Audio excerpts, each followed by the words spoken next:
nation. We won today. We won today. We prove that we are not a bunch of this tribe or that tribe, this race or that race, and we are not this party or that party. We are one. My name is Trevor Junior Ndlovu. I'm known as Chef T.J. Just want to give you a brief about what we're trying to achieve, where we come from and where we're going.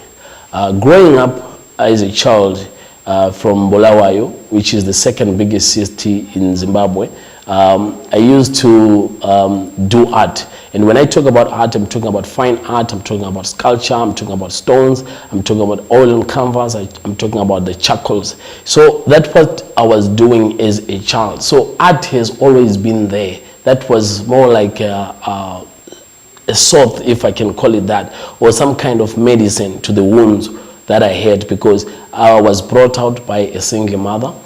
So somewhere, I think that's where the art came from, where I couldn't say what was hurting me or where I was hurt. My mom was always at work, so where I couldn't communicate with an adult, where I needed an adult figure to solve my problems, I will do art, I will go to art.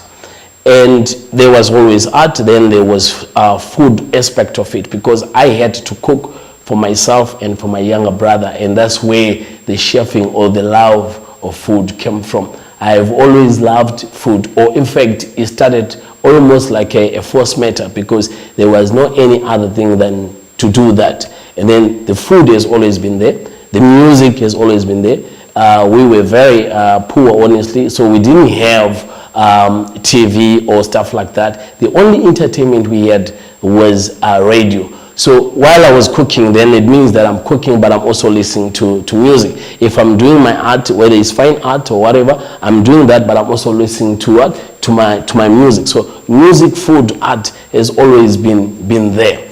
So it's only in the recent times that I then decided to push the music side of it, because I'm very comfortable as a chef. I've been in the industry for 17 years. I've obviously, like any other chef, I kissed a lot of frogs. That's what happens in the industry. I've been blessed because I've seen most part of the world. I've been in Europe, in Switzerland, I've been in Amsterdam, I've also been in Nigeria, I've seen Abuja, I've seen Lagos, very beautiful country. So I'm blessed because I've been there and there and there. So now, while I will remain a chef forever, because that's what I love, that's what I do. So we want to push the music aspect of it. So in the few weeks to come, you'll be seeing we're trying to get together a single, which is will be my first one. It mainly talks about the situation in Zimbabwe.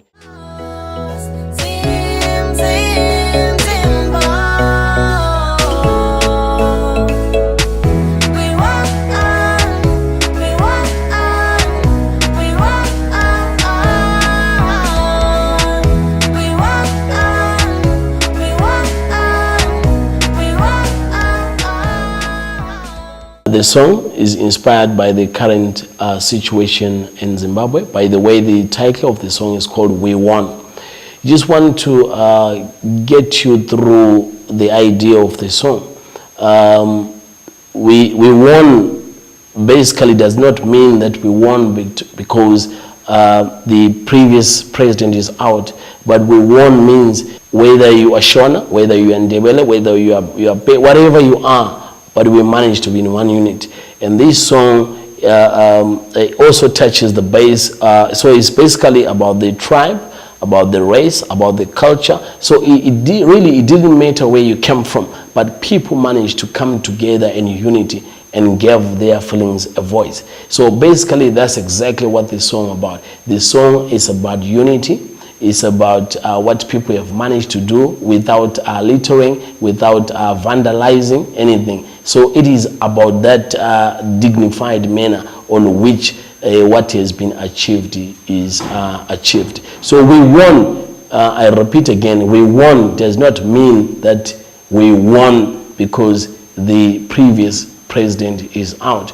We won because for a long time, for a very long time, there has been a division between the tribes, between the race, between the cultures, or whatever the case have been. So the idea for this song is to enforce that spirit, is to make sure that is that one unity. We keep that spirit to be united, because only then we can achieve more. Also, we do not know what the future of Zimbabwe holds now. We might not think that we have done a tremendous job by taking out the previous president, yet there might be other challenges that there might be far more worse than the situation previously.